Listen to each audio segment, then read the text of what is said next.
እግዚአብሔር የተመሰገነ ይሁን። ኢየሱስ ክርስቶስ ጌታ ነው። እንዴት ናችሁ? ደህና ናችሁልኝ ወይ? እግዚአብሔር ይመስገን፣ እኔ ደህና ነኝ። ሁሉ ደህና፣ እግዚአብሔር ይመስገን። ወንጌልን መጫማት የሚለውን ደግሞ ልናይ ነው። ጌታ ረድቶናል፣ እዚህ ደርሰናል። ክብር ለኢየሱስ ይሁን። ኤፌሶን ምዕራፍ 6 ቁጥር 15 ላይ ማለት ነው። በሰላም ወንጌል ዝግጁነት እግሮቻችሁ ተጫምተው ቁሙ የሚለውን ማለት ነው። ጸልየን እስቲ እንጀምራለን። አባታችን አምላካችን ሆይ በጌታ በኢየሱስ ክርስቶስ ስም እናመሰግንሃለን። በጌታ በኢየሱስ ስም ጊዜውን ሰዓቱን ሁሉ ለአንተ ሰጠን። አስተምረን። በጌታ በኢየሱስ ስም በተማርንበት መኖር እንድንችል ጸጋህን በኢየሱስ ስም አብዛልን። ቀሪውን ጊዜና ሰዓት ሁሉ በኢየሱስ ስም ለአንተ ሰጠን። አሜን። በሰላም ወንጌል ዝግጁነት እግሮቻችሁ ተጫምተው ቁሙ።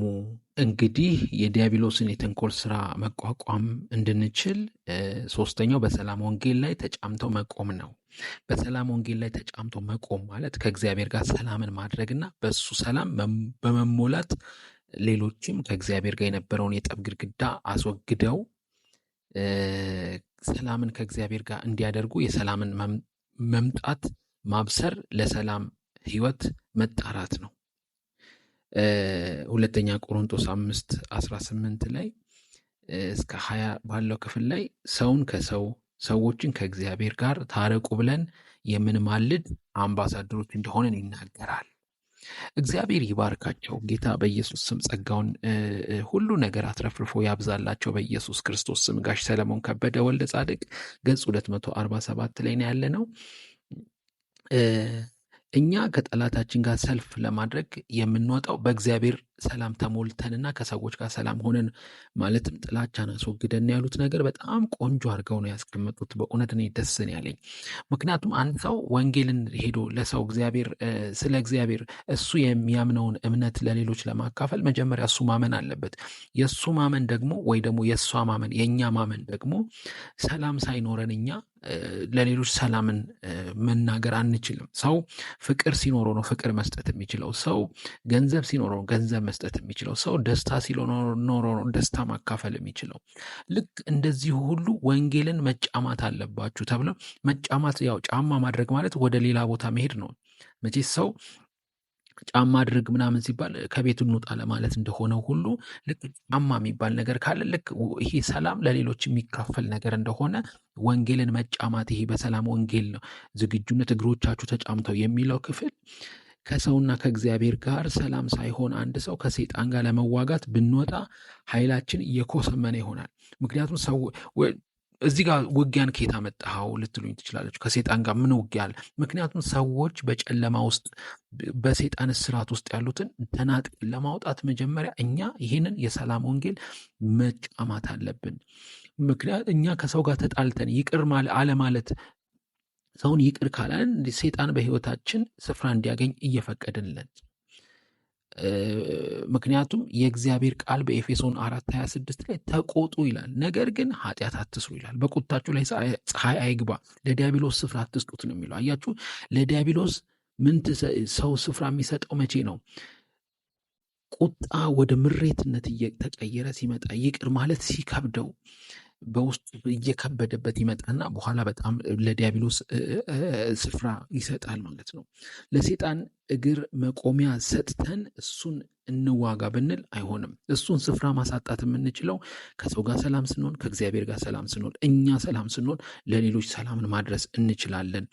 ሰይጣንንም መቃወም የምንችለው ቋቋሙ የምንችለው አስቀድመን የሰጠነውን መቆሚያ ስፍራ፣ ይሄ ለምሳሌ ይቅርታ ለማለትን ምሬትን በንስሐ መንገድ በመሄድ ወይም ደግሞ ጥላቻ ቂም ይዘን ከነበረ በማስወገድ ይቅር በማለት ማፍረስ እንችላለን የሰይጣንን ሐሳብ። ይቅር በማንልበት ጊዜ ግን ሰይጣን በህይወታችን ለእግር ማረፊያ ያገኛል። በቃ ቦታ ያገኛል፣ ስፍራ ያገኛል።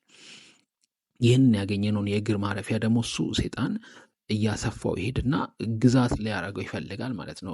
መጀመሪያ ትንሽዬ ኮቴ ነው፣ ትንሽዬ ጥላቻ፣ ትንሽዬ ቂሙ፣ ትንሽዬ ነገር ይዞ ነው።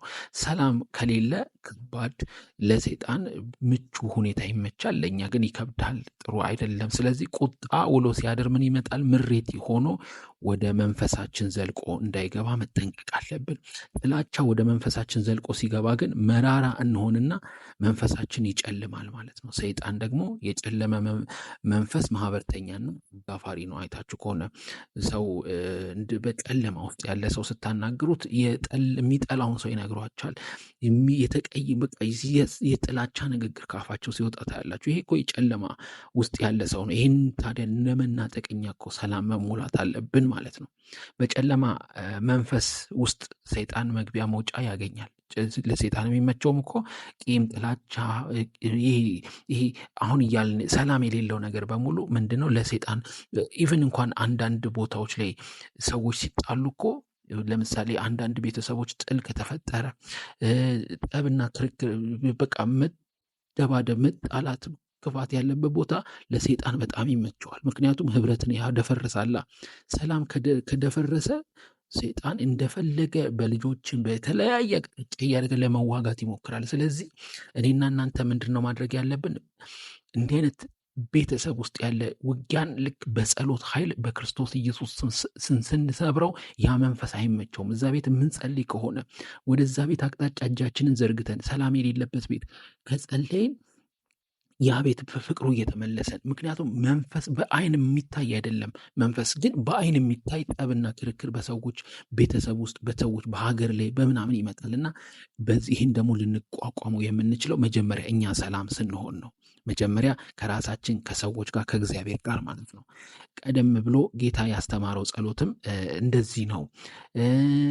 ስለዚህ ከጠላት ጋር በሚኖረን መንፈሳዊ ውጊያ ለድሉ አስተማማኝ ለሌሎችም ያለን የይቅርታ ልብ እጅግ ወሳኝ ነው። የይቅርታ ልብ ሳይኖረን እኛ ራሱ የጥላቻ በውስጣችን ካለ እንዴት ነው ራሱ ለሰው መጸለይ? እንዴት ነው ሰላማችንን ለሌሎች ማካፈል የምንችለው? እኛ ሰላም ከሌለን ለሌሎች ለምሳሌ አንዳንድ ሰዎች ከሌሎች ሰዎች ጋር ሲጣሉ መጨረሻ ላይ በጣም መራራ በመሆን ከእግዚአብሔር ጋር ያላቸውን ግንኙነት ሰላም ሲበላሽ እናያለን። አስባችሁታል? አንድ ትምህርት ቤት ላይ ወይ ደግሞ ስራ ቦታ የምትንቀሳቀሱበት ወይ ሰፈር ውስጥ ወይ ቤተ ክርስቲያን የሆነ ቦታ ላይ የተጣላችሁት ሰው ካለ ሄዳችሁ ፍቅር አርጉ፣ በጣም ይቅርታ አርጉ። ፍቅር፣ ሰላማችሁ ይብዛ። እናንተ ሰላማችሁ ከእናንተ ወጥቶ ይትረፍ እንጂ እናንተ እዛ ሰው ላይ ቂም አትያዙ። ምክንያቱም ለሰይጣን በር እየከፈታችሁ ነው ወደ ህይወታችሁ እንዲገባ ማለት ነው።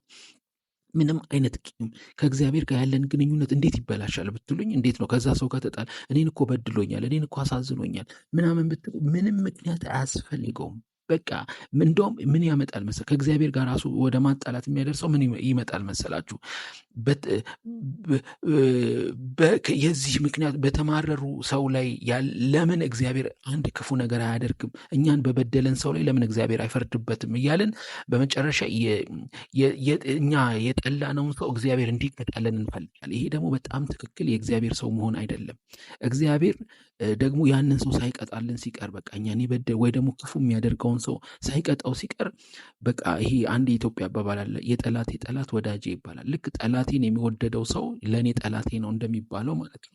ልክ እግዚአብሔርንም ያንን ሰው ካልቀጣው፣ ክፉ የሚያደርግብንን ሰው ካልቀጣልን በቃ እኛ ራሱ ከእግዚአብሔር ጋር ለመጣላት ለሰይጣን በር እንከፍታለን። ጨለማ ወደ ውስጣችን ከእግዚአብሔር ጋር ወይ ቤተክርስቲያን መቅረት ወይ ደግሞ ከሰዎች ጋር ህብረት ማድረግ መቅረት፣ ራሳችንን ከህብረት ማግደል፣ እንዲህ አይነት ነገሮች በር ይከፍታሉ።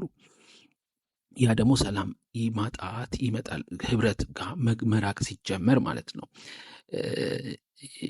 ስለዚህ ማናችንም ብንሆን እንዲህ አይነት ህይወት ይዘን ሰይጣንን መቃወም አንችልም። ሰይጣንን ለመቃወም ሰላም ያስፈልገናል።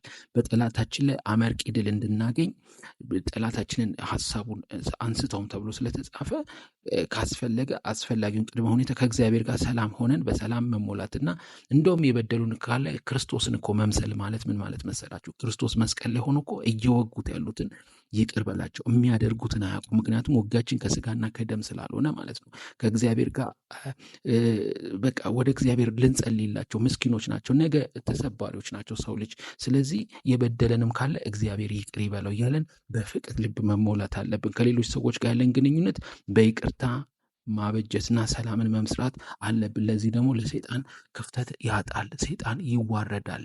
እኛ ከሰው ጋር ከራሳችን ጋር ሰላም ከሆንን፣ ከእግዚአብሔር ጋር ሰላም ከሆንን፣ እግዚአብሔር ይባርካችሁ፣ ጌታ ጸጋውን ያብዛላችሁ። እንቀጥላለን። ቀጥለውን ክብር ለኢየሱስ ይሁን። ጌታ ይመጣል።